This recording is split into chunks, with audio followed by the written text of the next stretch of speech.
This is good one, yeah. Hey, dude, bros, where do you think traditional coders and codings sit in the AI revolution? And financially wise, was beneficial to be a coder? Is there any benefit to anyone being a programmer anymore? So, Nick, where do traditional coders sit in the AI revolution? Well, I think they're probably the best equipped to communicate, with these models, at least in the near term. And so I think there's actually quite an advantage there. You understanding which framework to pick or whatever is actually like pretty high leverage right now. If you're a total newbie and you have no idea and you walk in, like your Claude is going to spend 4 hours exploring some bullshit solution that doesn't really make sense. You'll be able to spot it immediately. So yeah, in the short term, you have like a lot of potential, I would say. And there's no surprise why all of the people that are like making the big repos and making like the big changes right now, they're like programmers and stuff like that, right? They're not people with like zero programming experience. They're people with programming experience. But over the coming months and years, like eventually software engineering, I think, will fully be natural language. And at that point, it is more about a communication skill than it is about your programming skills.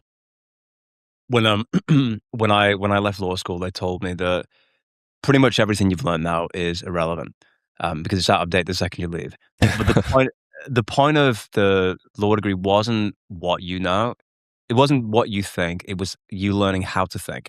So I think the biggest value of program is the same, which is the way you can approach and solve problems and think about things is more valuable than knowing how the hell to write in HTML. That used to be super valuable not long ago. Now it's not that valuable. So I think it's more with the way you approach programs. And I know you said the same, Nick, but probably the most valuable thing that if I look back over the past X years of vibe coding and is really the skills of how to solve it is probably the most valuable stuff and where to look rather than knowing syntax. I think like product managers, product leads, I think these people are probably the best equipped because their whole job is translating natural language into business requirements. And so I think they're like the best equipped over the next like couple of years to make big splashes and, build really cool things simply because they no longer need the developers to be their fingers, right? They could just do the design thinking in their head, lay it out and have the model act on it.